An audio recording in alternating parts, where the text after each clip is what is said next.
stand at the foot of the bed. Unless some kind of literally undeniable, in-your-face kind of event took place, I don't see that changing. I think it's the people who have to get more involved. That's what has to happen. She saw it as a normal-sized praying mantis. This thing was the size of a person. The world is coming to an end that night. And then it shot 3 different directions and disappeared. That was the granddaddy of them all, that meteor. I said, that wasn't a meteor.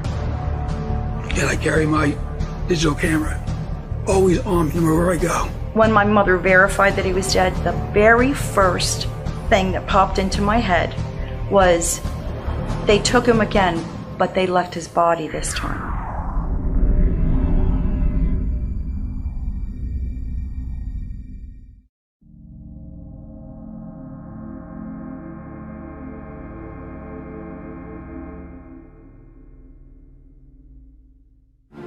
Pennsylvania resident Tom Ham has witnessed multiple UFO sightings throughout his life. His first sighting occurred while vacationing in the small coastal town of Strathmere, New Jersey in 1993. We're watching the Perseid meteor shower. And we had this place, we rented it for about 10 years, so we would go out there and watch them. It was pretty cool. So me and a friend, his girlfriend went to get a pizza, and we're continuing watching, we're oohing and ahhing. And then there was a little lack of activity. So during that lull, I'm looking, and there's this one star. Now we're looking at the ocean, it's really dark. But down south, this star was, like towards Cape May. And I'm looking at it, I don't even know why. But all of a sudden that star went zip, zip, zip, zip, zip. And I went, what the heck is that? Stars don't do that. Well, it came right up the beach. Forever, or however far south it was, it came right up the beach until it was actually on top of us. As we're watching it and I guess processing what the hell we're looking at, it was amazing because it was one solid white light. And then all of a sudden it was like rotating around each other, but there was 3. One was white, one was blue, one was green. And they kind of rotated around each other.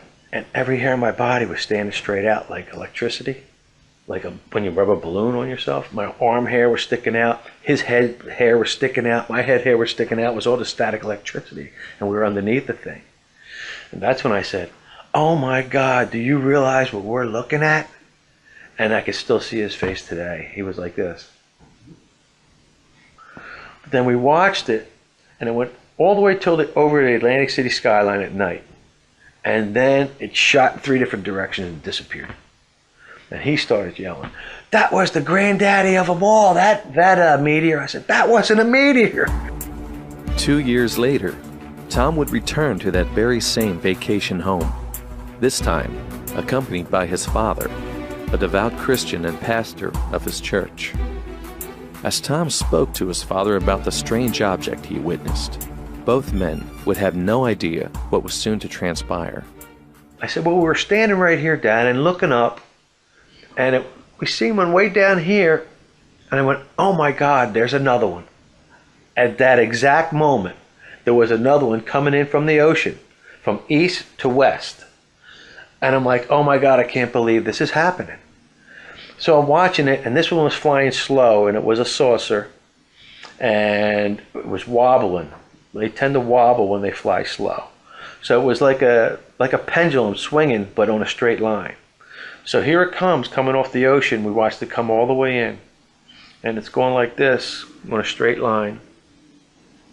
And now I realize what I'm looking at. And now I want to look at my father. And I says, Dad, what is that? He says, that's a helicopter. I said, take a good look, Dad. And he's looking. And he goes, what the hell is that thing? That's not making any noise. And I watched his whole expression change as he processed what he was looking at. I wanted to see that. And I did. And now it was the color of a dirty nickel. Picture an old nickel. Dull. Okay? But when it swung the other way, it reflected the sun and it flashed our eyes because we both went like this, like a windshield from the sun. Same exact thing. But as it got right over the house next door, My father grabbed me by the arm and he says, "We were supposed to see this." He went back to his church and he talked about this experience. And they kind of shushed him off. Despite the church's dismissive reaction to his father's testimony, the two men are adamant about what they saw. And in 2008, the Vatican released a statement that, for many, is in preparation of an imminent disclosure of their knowledge of the existence of extraterrestrials here on Earth, stating that believing the universe may contain alien life does not contradict a faith in God. For Tom Ham, his ongoing experiences led him to the CE5 initiative, an extraterrestrial research and study group led by renowned ufologist Dr. Stephen M. Greer. And it was in the Mojave Desert, while en route to Dr. Greer's location, that Tom would have one of his most profound experiences so far. And there's 4 of us in this Jeep. An astronaut was driving, who I won't mention his name. And me and a coworker were in the back. I was behind the driver's seat. And it's pitch black in the desert. I mean, and we got lost.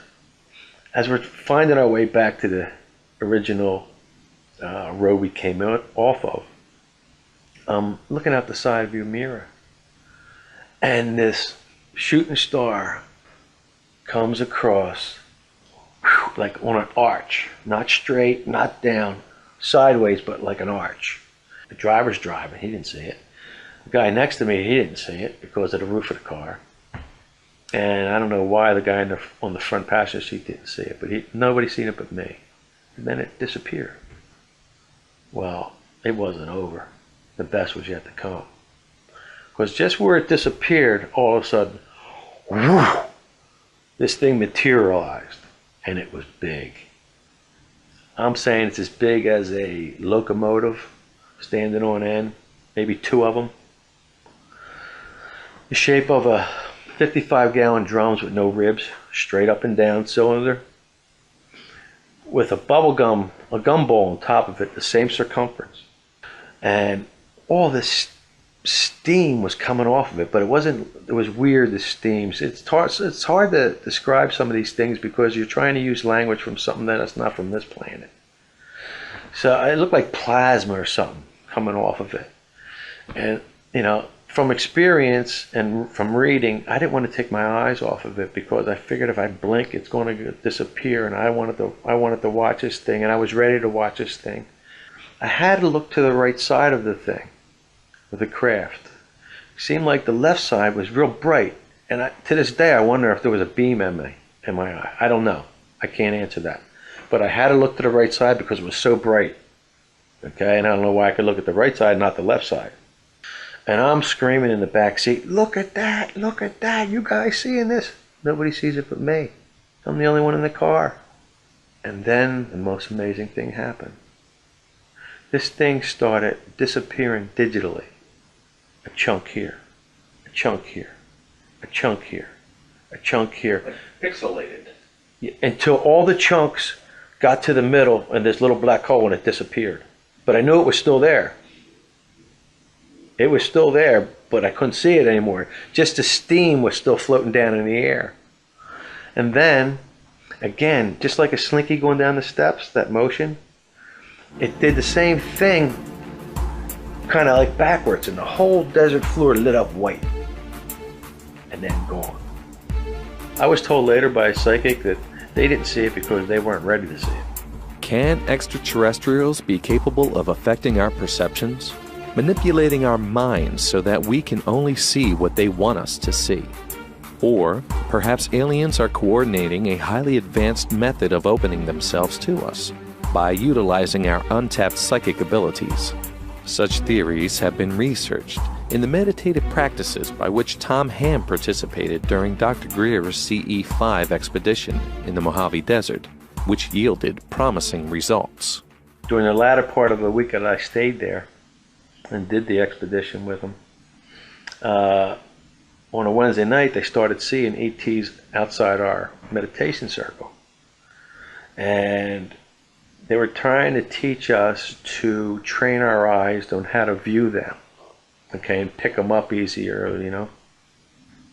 And I was getting frustrated because even though what I seen already that week, I wasn't seeing them, and I got a little frustrated with it, And there's always that room for doubt, all right? Even though I seen what I seen already. Well, lo and behold, the next night, the same thing happened, and that's when I seen one. He was about between 4.5 and 5.5 feet tall. I knew it was a male. I could see right through him, just like a ghost. He walked right in front of me, about 10, 15 feet away. And I said, oh, here's a tall one right there. And I was standing next to Jan Bravo at the time, which is one of Greer's people. And I said, oh my God, he's just like a ghost. You can see right through him. She said, yes, yes. As the interview concluded, Tom sketched for the filmmakers the craft he saw in the desert that night. It was pretty much like that, with a ball on top. But it was big. It was big. And when it disappeared, it would, like, a chunk here would disappear, and a chunk here would disappear, and a chunk here, until there was nothing. Until it went right into the middle. A black dot in the middle. It just folded into that black dot, chunk at a time. It was amazing.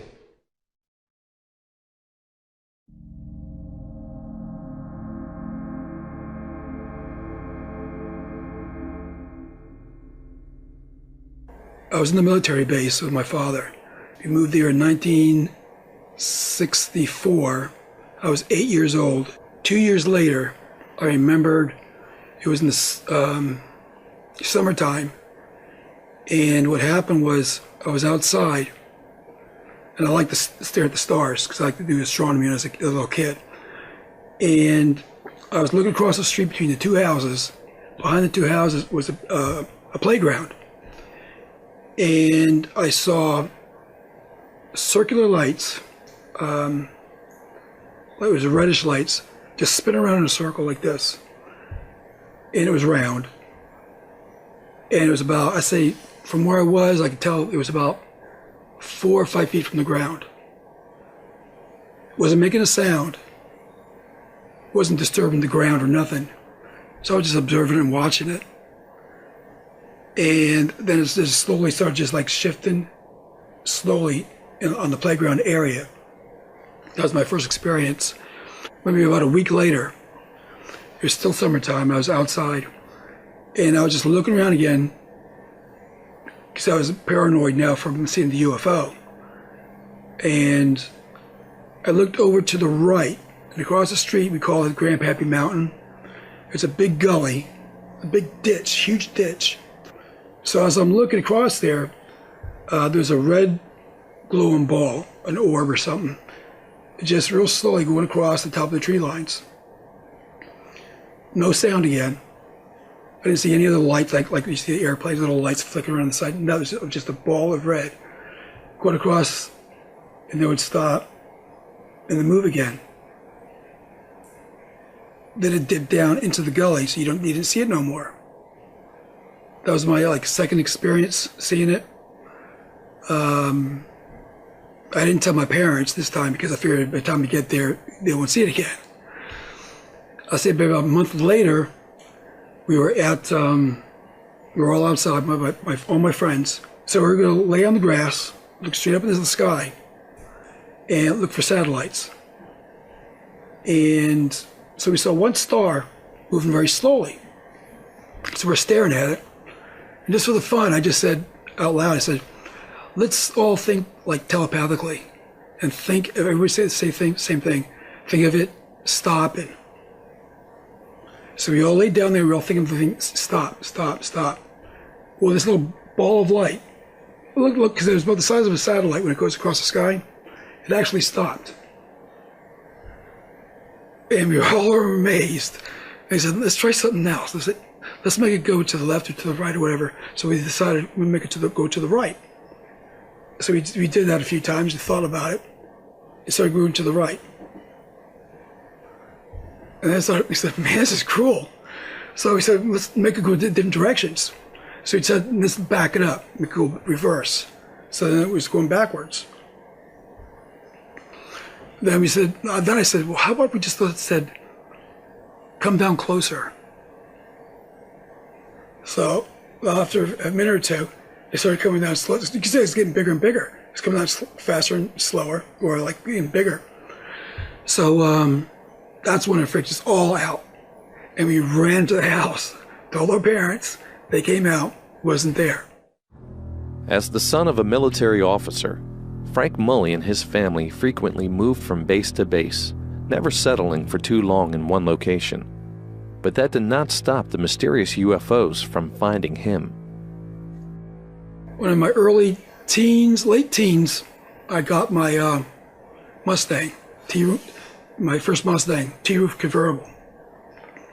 Visited Debbie, my wife now, but we were dating. Went to her house, and after the date was over, I drove back home. This is in October. It was crisp, cool air. I mean, a lot of stars. Got out of the car, walking up the hill to my parents' house, and you get that feeling that somebody was staring at you, and the back of your hair would stand up. And usually you think if somebody's staring at you, they're around you. But something said to me in my head, look up. That's when I looked up and I saw this star. But it wasn't twinkling like a star, it looked like a planet. But it would shift a little bit to the left, a little bit to the right. So it's okay, it's not a planet. And all of a sudden, as I was staring at it, a tiny little wet white dot came out of it, came out real slowly. And then as I saw it come out, it stopped, and I just took off real fast. So I just followed it like that, followed it, so I couldn't see it no more. So I looked back towards the other area, I guess the mothership, wasn't there. That freaked me out. So at that time, I ran to the house, told my dad about it. He came outside, but I figured by the time I saw it wasn't there no more, it wouldn't be there. And he came out, he looked in the sky. I told him I saw the UFO, and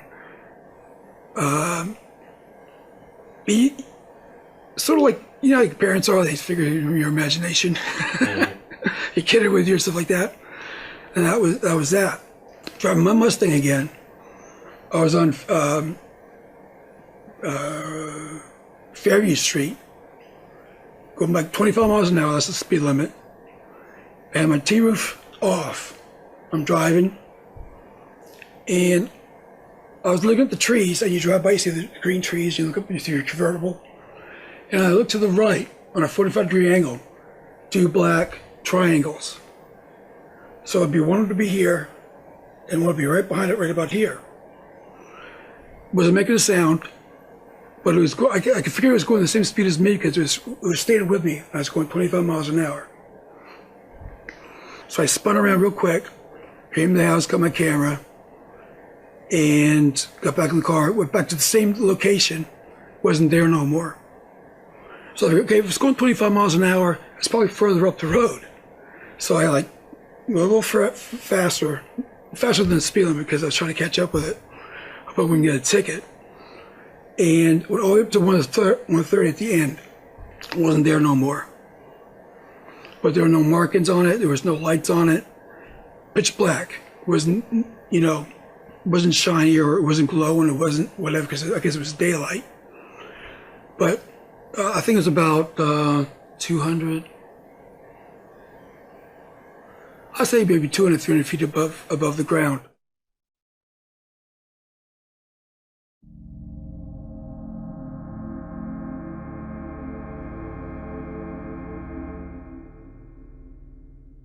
I know I was 6 years old. I have to go into a little bit of my parents' background. At the time, they didn't have a checking account. They paid everything. They had a little metal can and top dresser in their bedroom, and they had it separated: utilities, phone bill, whatever. This was in the top dresser drawer in my parents' bedroom. And a lot of times, I would get up after they fell asleep. I'd get up, go in the bedroom, crawl in between the two of them, and sleep in their bed with them. So I remember one night falling asleep and hearing a knock on the front door. I sat up in bed, and my mother said, "I hate it when they come this time of night." And I looked over at the dresser, and it was an illuminated clock dial, and it was 2 o'clock in the morning. She goes to this dresser drawer and pulls money out of this little can and leaves the room, goes through the living room into a sun porch to the front door. About a minute or two later, she comes back. She gets back in bed, and I lay down. I'm wide awake thinking, who comes at 2 o'clock in the morning? My mother falls right back to sleep. Within minutes after that, I hear a rustling noise in the living room, and it scared me. I thought somebody was breaking in the house. So I'm lying there perfectly still. Now, I don't know whether I couldn't move or I was just so frightened I didn't. But I closed my eyes partially because I wanted whoever was coming in to think that I was asleep.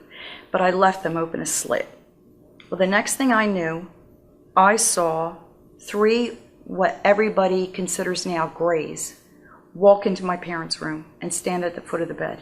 I saw one gray go to my mother's ankles and the other one go near her shoulder blades, and it seemed like they had put their fingers underneath of her and she levitated up off the bed. They then proceeded to take her out, and it was almost as if an invisible gurney was underneath of her, and she floated. And what I want to say about floating is I didn't notice when they left the room that there was a cadence in their walk at all. There was no bounce. It was like she was glided out. So of course I'm laying there perfectly still thinking, if they think I'm asleep, they won't bother me. The next thing I know, a few minutes later, they come in and do the same thing with my father. Nobody woke up. I lie there perfectly still. Next thing I knew, I wake up, the sun's coming in the window, I hear birds, my mom's out in the kitchen fussing around out there, my dad's somewhere in the house. Perfectly bright morning, and I thought, okay, it had to be a dream.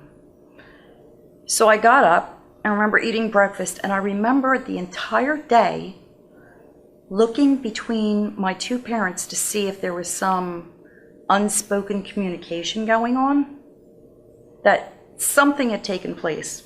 Nothing. We weren't the type of family to be overly sharing, talking about our feelings or anything. So I never brought it up. Never mentioned it to them. They've both passed away at this point. So there was never anything said. As far as I knew, it was a dream, and I guess that's where I relegated it in my brain to kind of deal with it. So we fast forward, I go to a UFO conference, and one of the speakers was Bud Hopkins, who was a well-known UFO researcher, and he did regressions on people that have claimed to have abduction experiences. And as I said, I don't have any memory of actually being taken the way I saw my parents taken. But during the lunch break, I sat down and spoke to him and started telling him about what happened. As I'm telling him, I literally started shaking as if I was re-experiencing it, because even to this day, it's so vivid that it's like it happened last night.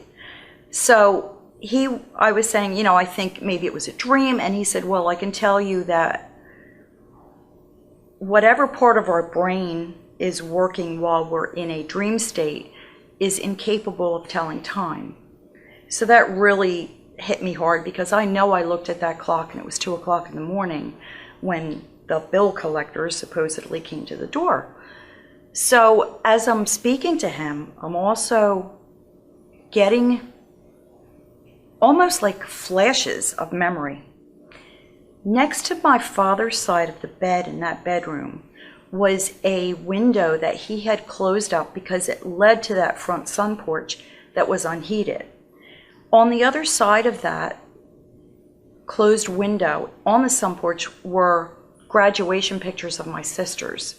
As I'm speaking to Bud Hopkins, I can feel being pulled off the end of the bed so that my pajamas actually rolled up and floating in the air, going through that wall where the pictures are. And I can't even describe the sensation that I felt when I was speaking to him, because it was as if I'm a solid human being, and as a solid wall, I went through it, but I could feel a resistance as if the molecules in my body were meshing with the wall. I could feel myself go through the wood, and I could feel myself go through these pictures on the other side of it.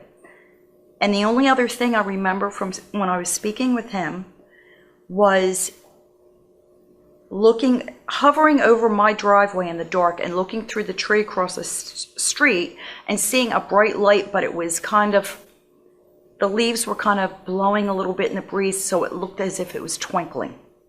And that was the last memory I have of that. Debbie Minaccio shared her encounter with UFO abductee Travis Walton, whose own story inspired the motion picture Fire in the Sky. Travis recommended that she contact researcher Leo Sprinkle for a session of hypnotic regression. I called his phone number and left a message. Told him when I was planning there and if I could sit down and talk to him. About 20 minutes later, he calls me back and he scheduled an appointment with me. And I got to speak with him for the whole half a day on one of the days I was visiting my sister, and he actually did a regression. Notice what happened. When you're ready, you can talk and describe your impressions as they unfold. What's happening now?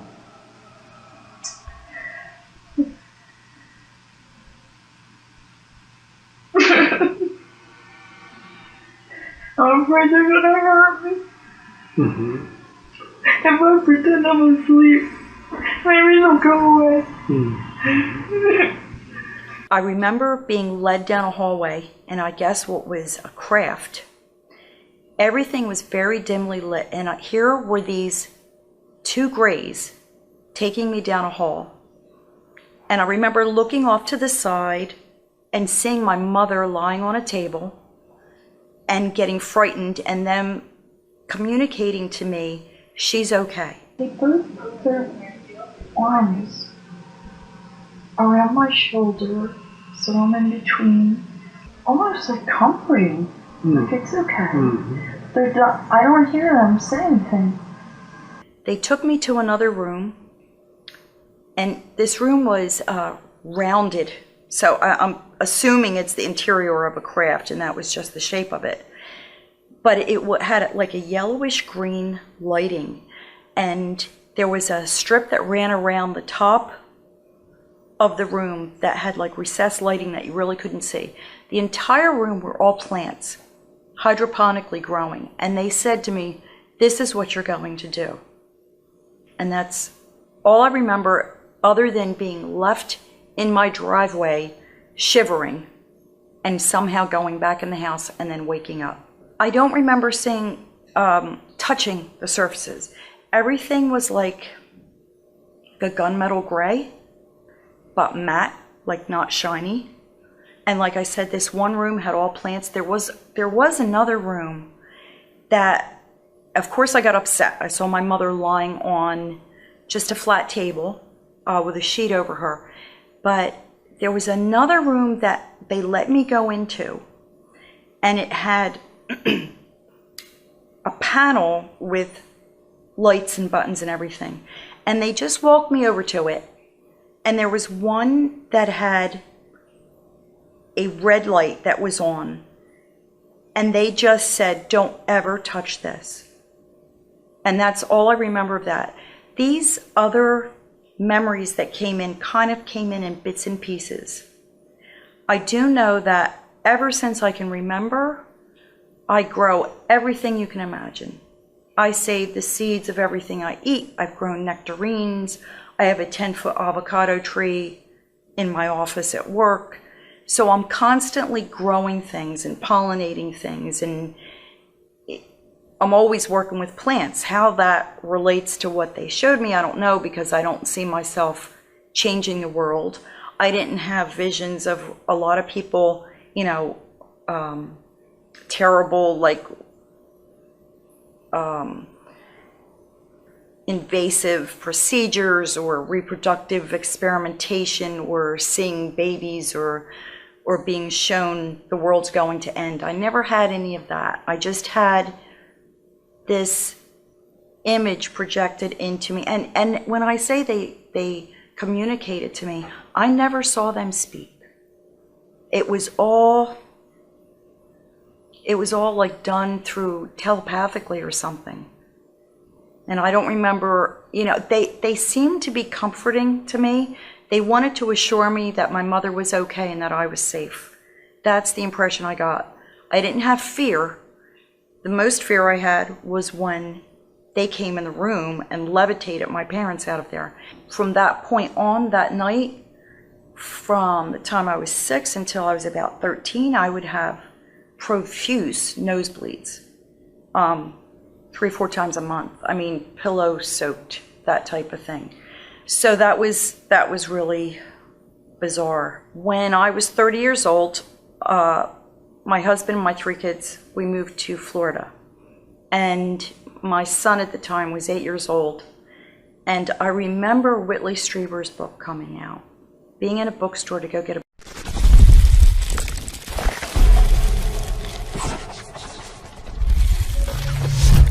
book. And I'm telling you, when I saw that book, the blood drained from my face and my jaw probably hit the floor, because that's exactly, the cover of that book is exactly what I saw that night. Although her life has forever been altered by her childhood encounter with aliens, it is possible that the visitations never stopped for Debbie.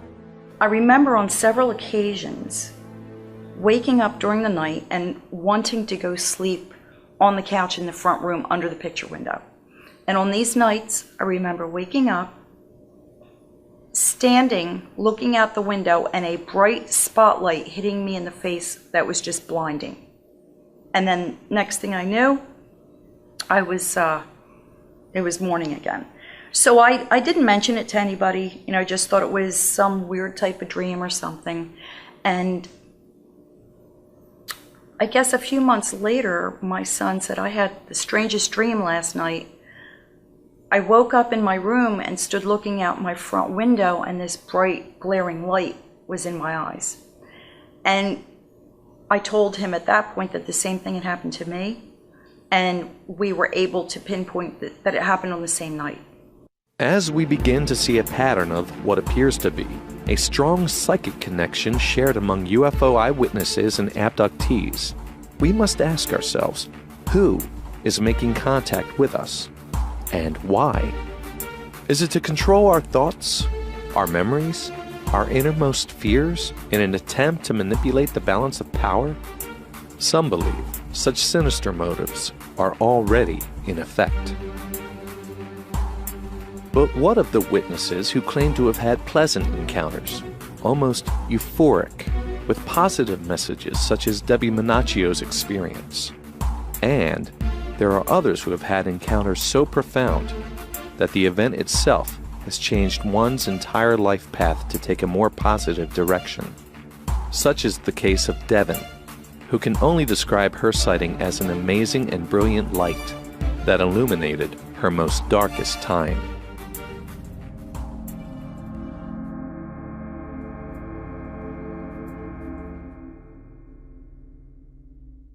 ...2012,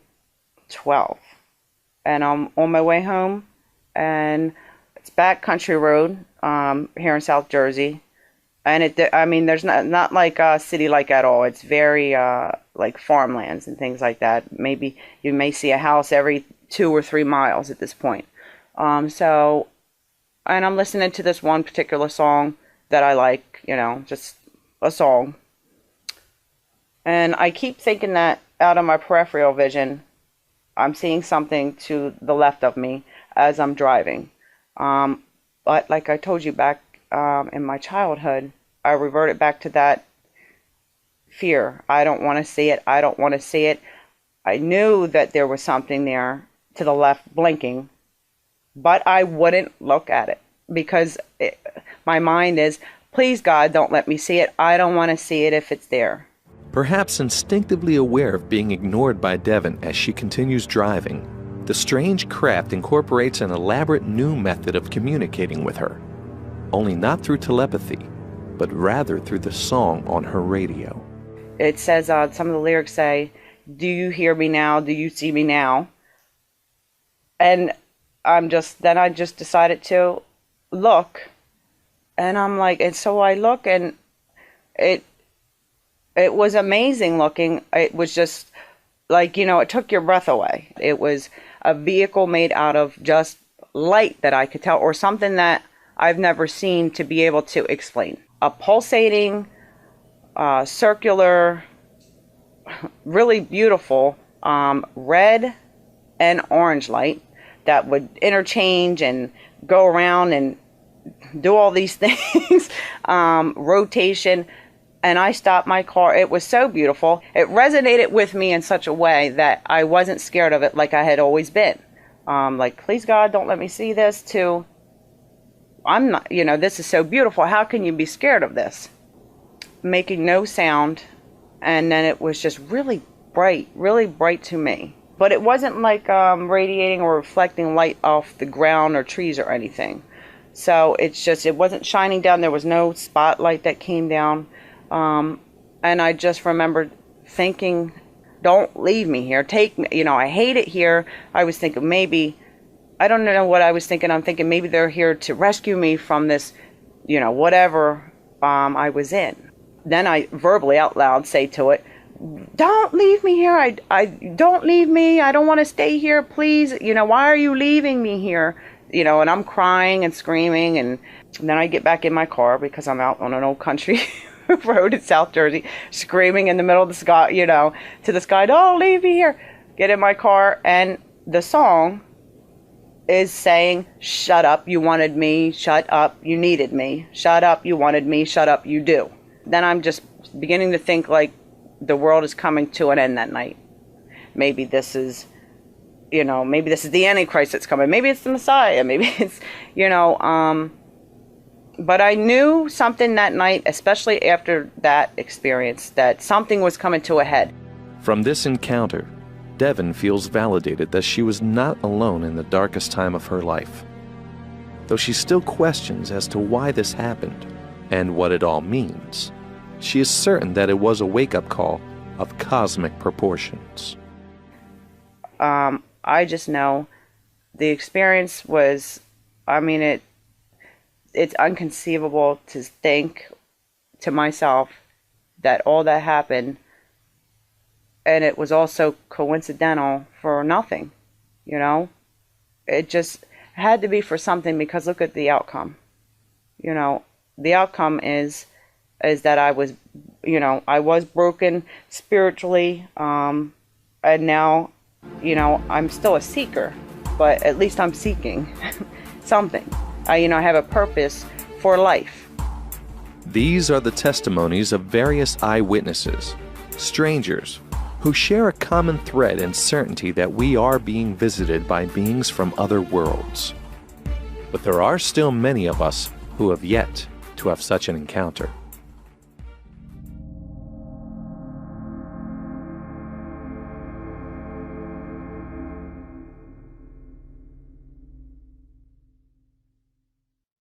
Do you feel selected at all, or singled out that you got to see these experiences? I never thought of it that way. It's like, well, I think that other people see them, but at those particular times, I was always by myself. Why was I out there by myself? I was the only one that saw it at the time, and there's no reaction from the military base. Now you're exposed to this ability to see these things? It's hard to answer. That's just... Yeah, I understand. I question myself, why me? Mm-hmm. Well, why not me, but why me? It's like, what's my connection to this? How far does it go back? There's more questions than answers I have about that.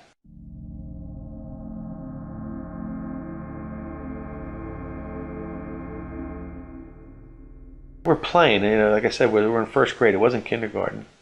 And here, it was just before lunch, I remember this. And my teacher was talking to these two guys in suits by the door. And as I looked over, there was a picture of the moon that I don't know where it came from. All of a sudden it was there on the wall inside the door next to the blackboard. And I ran over to the picture of the moon. And I never seen a picture of the moon like this before in my life. But I'm young now, so my references were limited. But it stood out to me. And I was the only kid in that class that was grabbed by that picture. I know that. I remember that. And I was standing there looking at that picture of the moon. I don't know who them people were. And as I'm looking at the moon, there's craters the same size next to each other all over. Like 2 small ones, and then 2 big ones, and then 2 medium-sized ones, but 2. So this little blonde-haired kid is looking at it. All of a sudden he goes, 2, 2, 2, 2, 2, 2, 2, 2. I notice a pattern. And I says to, I look over to these people standing there, which I don't know who they are, and I said to them, meteors don't land in 2s. And then I went skipping off to lunch. And I came back, and I ran right over to the picture again, and it was gone. I'd never seen a picture like that again. But I never thought about it again until I started reading about all these structures on other the Mars and the moon, and then I had that flash of memory. It was like, wow. It was a wow moment for me, My son, who was very scientifically minded, where he went to school, they had a separate little area where the kindergartners would go out after lunch, and they were kept separate from the other older kids. And it was right by the back door of the school, and they had a bench back there. So he said that they all lined up to go back in, and he happened to look over at the bench and just stood there frozen. And his teacher, he was the last one coming in, his teacher actually had to come out and say, come on, it's time to come in. And he just kind of pointed at the bench, and the teacher said, yes, Paul, that's a praying mantis. They're endangered. And he said, but Mom, it was the size you are. She saw it as a normal-sized praying mantis. This thing was the size of a person. For many of us who have never encountered extraordinary events in our life, it is difficult to grasp these claims.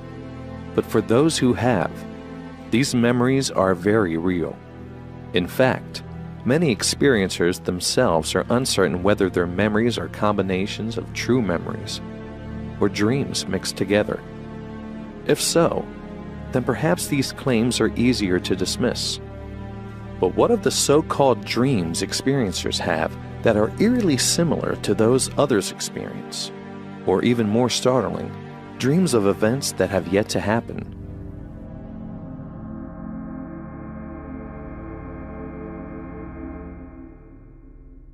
I got somebody to change an appointment because I saw him dying at a very specific road, an accident, and I called him at 6 o'clock in the morning.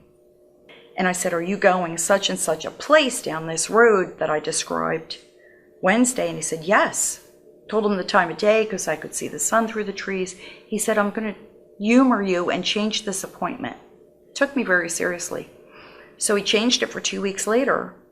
And when he drove there, his brakes failed. Went through the intersection, totaled his car, but wasn't hurt. When I was younger, I think it was like 10 years, it came true.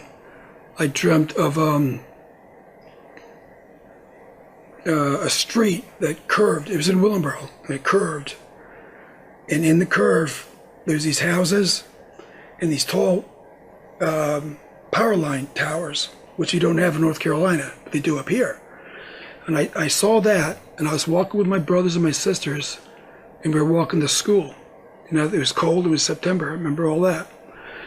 And when Dad got out of the service, we moved to Willingboro, and we went to school. And as we were walking to school, we ran around this curve, saw the whole thing, the tower, the trees, the whole thing. And I dreamt that, and that was like 10 years into the future, and I dreamt that, and I walked there, and it was like deja vu. At one point, I'm trying to go to sleep, and this is, I guess I'm in my early 40s, and I hear, it sounded like 2 air traffic controllers speaking back and forth to one another. And they gave a flight number and everything, and the plane crashed the next day. It was a United flight, I can't remember now the number, but the next day that plane crashed. So I actually heard a conversation between 2 air traffic controllers or pilot or something, but you could tell that it was something to do with the airline, and I mentally made note of it at the time, that this was going on. And that's happened sporadically. I'm in between, not a deep sleep, but I'm not fully asleep. It's in that place where I was a little restless, and the strangest thing happened. My father appeared to me. He was all gold and white. First, I seen his whole body, and then I just seen from here up, and he went like this. He put his hand out to me, and I went like this. It was amazing. And I'm telling you, tears rolled down my cheeks for like 3 hours after that. Are there more to these encounters than we are made to understand? I would have these dreams that I'd be flying through the clouds, and I loved it. I was soaring, and when I would get waken up, I wanted to go back to sleep to go back and fly, and I could actually feel my body pop out, not knowing what I was dealing with, or I was grappling more with the experience than what was happening. Okay, I knew I liked it. It was awesome. And then after I read Out on a Limb by Shirley MacLaine, and she described astral projection, I went, oh my God, that's what happened with me when I was a teenager. I couldn't wait to have these dreams when I had, because they are so cool. I mean, it's literally, it sounds rather silly, but it's literally like I could flap. I suppose my arms would be wings, and I could flap and just elevate, whenever I, as per my, whatever desires, and go up, and then I could also soar around. While interviewing Devon, we found her story so similar to that of Tom Ham's dreams of astral projection that we decided to share his story with her to see her reaction. I would have these dreams that I'd be flying through the clouds, and I loved it. I was soaring, and when I would get waken up, I wanted to go back to sleep to go back and fly, and I could actually feel my body pop out, not knowing what I was dealing with, or I was grappling more with the experience than what was happening. Okay, I knew I liked it. It was awesome. And then after I read Out on a Limb by Shirley MacLaine, and she described astral projection, I went, oh my God, that's what happened with me when I was a teenager. I've actually never really put too much thought into that dream, because I mean, afterwards I just remember how much I enjoyed it, but I never really put any thought into maybe exploring. The only exploration I did was more like the like the Native American style Cherokee Indian answer for that you resonate with a certain animal. Mm-hmm. And I just always assumed the raven, or probably more so the owl, is mine. I just don't see the coincidence there. There could have been a million things you could have answered, but you decide, oh, that's something that is you want to talk about dreams. I fly. That's amazing. And as you were talking, I'm remembering Tom's interview verbatim, saying, oh yeah, I used to have these dreams. I'm flying, and I'm just enjoying it, and I'm upset when I wake up, but I'm having such a great time. Yeah. For the making of this program, we met with only a small group of people, strangers to one another, and yet all sharing psychic abilities in some form or another. But why? And what single factor is it that they all share in common? I don't tote myself as a psychic, but I know it was at that point that it started. I was able to move things with my mind. Clairvoyance, precognition. My brother from England came over, and we were at the mall. And he was hiding from me, like hide and seek type of thing. And I knew he ducked under this long piece of bread at the bread shop at the mall. So I knew he ducked down because I saw the top of his hair. So I focused on the bread, and I said, roll over. Like just roll, so land on him. So I was focusing on it, and all of a sudden it just went, and it fell on me. He got up and he goes, what just happened? With so many reports of alien contact throughout the world, one can only wonder, who are these mysterious visitors? Where do they come from? And more importantly, what do they want? Where do I think they come from? Well, what I've learned, or what I think I've learned, is, life in the universe is the rule, not the exception. And now we're becoming part of the universe. I think it's the time for this planet to engage the rest of the universe. I've heard it being called lifting of the veil. The veil's being lifted, and we're getting conscious to other things in the universe. There's so many theories out there. I honestly think, and this is just, my viewpoint, I think that they're us in the future.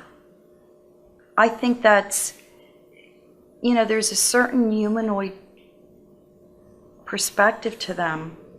They have a body and eyes, and what if we do something so devastating to this planet that we're forced to go underground or to leave it and go to another planet where we're living underground, and because the sunlight or the ultraviolet rays are so harmful that our eyes become bigger, we become paler. Of course, technology now, people are not as muscular. So you can see in the future, if you're using a lot of technology and not using your muscle mass that we did, 100 years ago, you're going to become spindly and things are going to atrophy.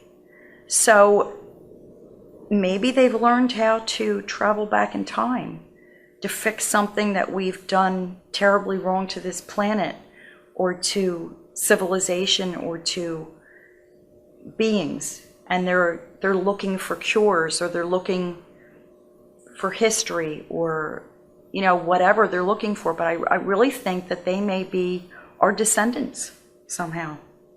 I actually have two. One, I would think that they're, like say they come from another planet, another world. And then the other part of me says that they've been here. It's like their world. And we're the visitors type of thing. Like we're the shortcomers and they're the longcomers. Like they've been here longer than us. And so it's like two feelings that I'm having with that. I think that I would say the odds are best that another planet, another moon, somewhere in our galaxy. Somehow they have the technology where they can bridge those long distances, light year distances, and they can get here in a reasonable amount of time for them and look around, poke around, do their research, and head on back. I think that's the case. There are some other theories that are out there. Time travel, perhaps, us from the future, multi-dimensional, multiverse beings. I have some reasons why I don't think that's as likely. With time travel, for example, if it's us from the future, one thing that I don't think that any technology and even humanity will ever be able to do is control the entire movement of the universe, the galaxy. We rotate around the center of the galaxy. So even if you wanted to go 6 months into the future, Earth wouldn't be here. Earth would be 186 million miles away on the other side of the sun. So if you're traveling any significant distance in time, you've got to travel a significant